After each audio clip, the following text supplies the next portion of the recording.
The aroma of roast turkey and simmering cranberry sauce filled my mother's house, but all I could smell was the familiar stench of judgment. Another Thompson family Thanksgiving, another round of subtle and not-so-subtle digs at my life choices. "Look who finally made it," my sister Rebecca announced as I hung my coat. "Must be hard getting away from your little, what do you call it? Boutique." "It's called the Corner Shop," I replied, keeping my voice neutral. The name had been deliberately chosen for its modesty, a perfect cover for what lay beneath. The living room was a showcase of what my family considered success. Mom's executive awards from Reynolds Corporation lined the walls. Dad's golf trophies gleamed in their cabinet. Rebecca's law degree and partner's certificate held pride of place above the fireplace. And then there was me, Jessica Thompson, owner of what they thought was just a small vintage clothing store in downtown Portland. "Jessica's here?" Mom called from the kitchen. "I thought you'd be too busy with your Black Friday sale. Isn't that a big day for shops like yours?" The way she said, "shops like yours," made it sound like I was running a back alley operation instead of what was actually the flagship store of my retail empire.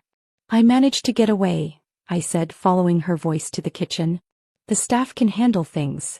Mom stood at the counter, perfectly coiffed even while cooking, her CEO persona never slipping. "Staff? You mean that college kid you hired?" If she only knew that staff meant my team of 500 corporate employees and over 10,000 retail workers across the country. But that was the beauty of my plan. None of them knew. "Something like that," I murmured, reaching for a wine glass. "Well," she sighed, "at least you're doing something. Even if it's not quite what we expected from a Stanford MBA. Yes, my Stanford MBA. The one they'd all assumed would lead me straight to corporate success like Mom, or professional prestige like Rebecca. Instead, I'd used it to build something they couldn't even comprehend. "Speaking of expectations," Rebecca chimed in, swirling her wine, "did you hear about Mom's big news? Reynolds is expanding again. They're acquiring smaller retail chains left and right." I took a long sip of wine to hide my smile. Reynolds Corporation, where Mom had been CEO for the past decade. The company that was about to get the surprise of its corporate life. "That's wonderful, Mom," I said. "Any specific acquisitions in mind?" "Oh, you wouldn't know them, dear," Mom dismissed with a wave. "Major retail chains, not little boutiques. Though I suppose that's more your speed these days." The doorbell rang, announcing more arrivals. Soon the house was full of relatives, each carrying their own weight in accomplishments and condescension. "Still running that tiny store?" Uncle James asked during appetizers. "You know, I have some contacts in real estate if you're ready for a real job." "Thanks, but I'm happy where I am." "Happy?"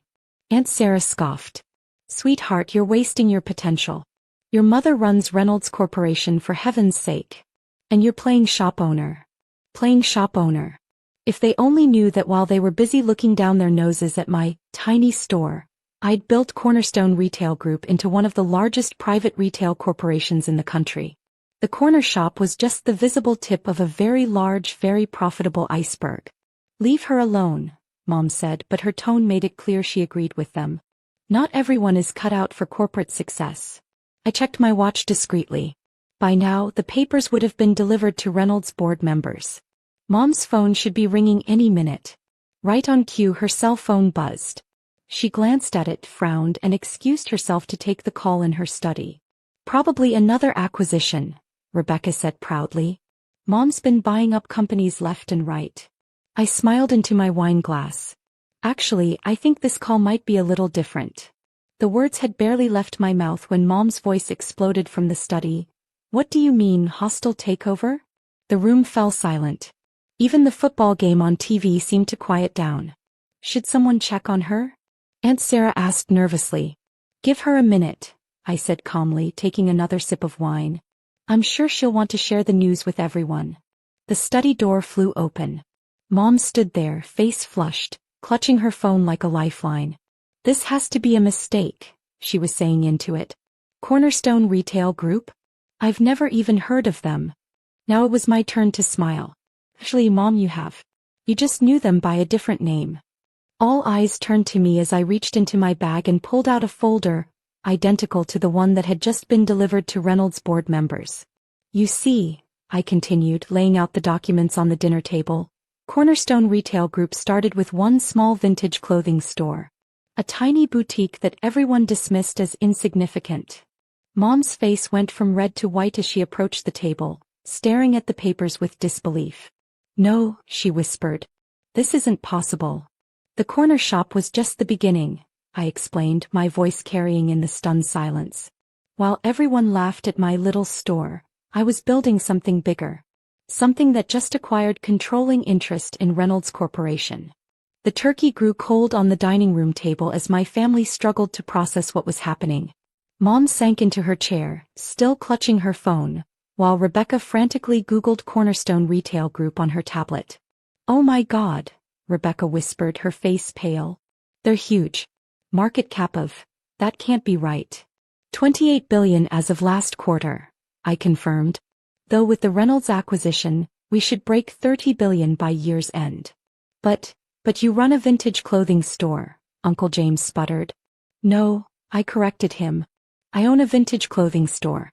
I run one of the largest retail conglomerates in the country. There's a difference." Mom finally found her voice. "This is some kind of joke. You can't possibly." I pulled out my corporate ID card and CEO badge, sliding them across the table. Jessica Thompson, CEO and majority shareholder of Cornerstone Retail Group. "The tiny store you've all been mocking? It's just where I go to remember how this all started." "All this time," Aunt Sarah breathed. "All those holiday dinners where you made fun of my little shop? Where you told me I was wasting my potential." "Yes, I remember each one." I kept my voice level, professional. "Every time you laughed at my playing shop owner, I was closing another acquisition. Building something bigger than Reynolds could ever dream of being." Rebecca was still scrolling through her tablet. "The Riverside Mall acquisition last year. The Turner department store chain. The Atlantic Coast buyout. That was all you?" "All me," I confirmed. "Well, me and my team of executives, all of whom, by the way, I hired because of their talent, not their family connections." That barb hit home. Everyone knew Rebecca had gotten her law firm partnership through Dad's golf club connections. "Why didn't you tell us?" Mom asked, her voice small. "Would you have believed me?" I countered. "Besides, watching you all underestimate me while I built something extraordinary, it was enlightening. Showed me exactly who you all really are."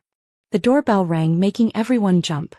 Through the front window we could see several news vans pulling up. "That would be the press," I said, checking my watch. "The acquisition goes public in about 5 minutes. Mom, you might want to fix your makeup before the cameras start rolling." "The press," she whispered. But what do I say?" "Don't worry," I assured her, pulling out a press release. "Our PR team has prepared a statement.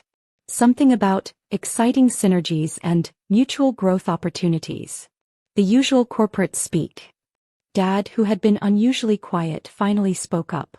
"All those times you said you were too busy for family events because of inventory." "Board meetings," I corrected.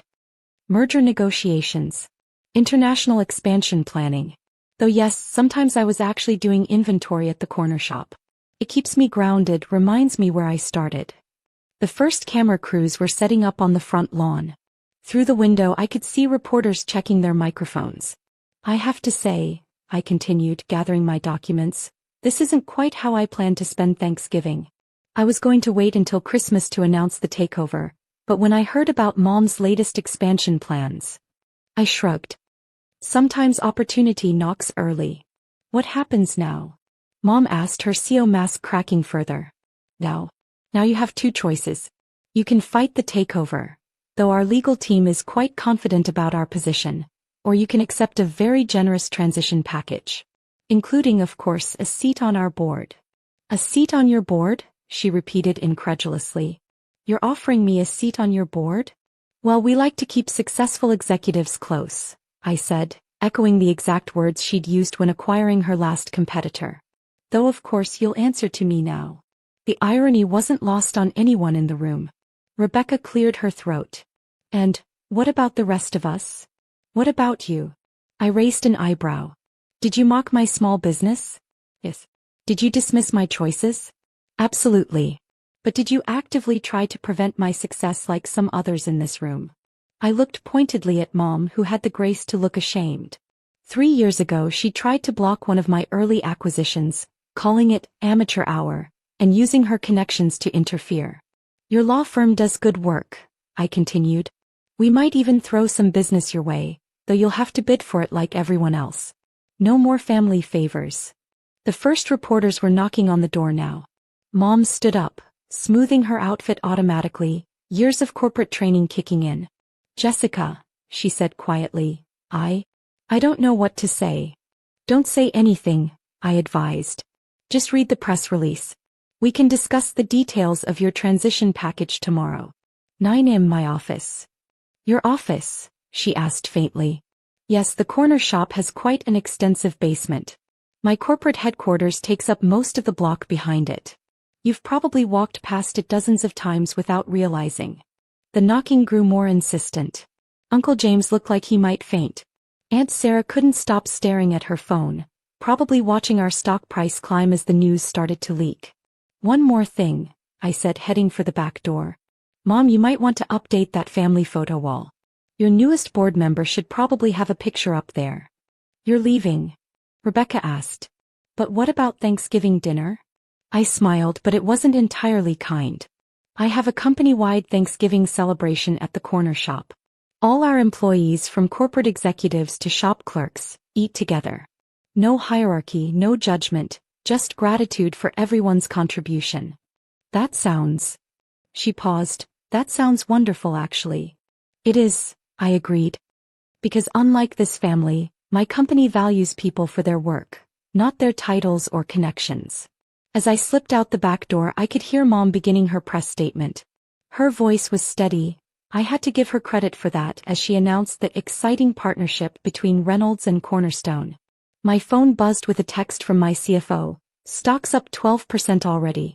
Congratulations, boss. I smiled, sending back a quick, thanks. Save me some turkey. Walking to my car, a modest hybrid, not the luxury vehicles my family preferred, I heard Uncle James exclaim, but it's just a tiny shop. How did she? How indeed. While they were busy judging the size of my store, they never bothered to look behind it, never thought to check what else I was building.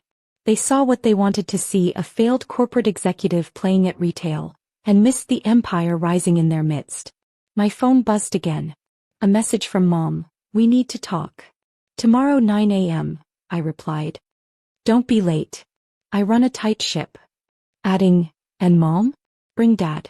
The board has 2 openings and he actually visited my shop once without making fun of it. Might count for something.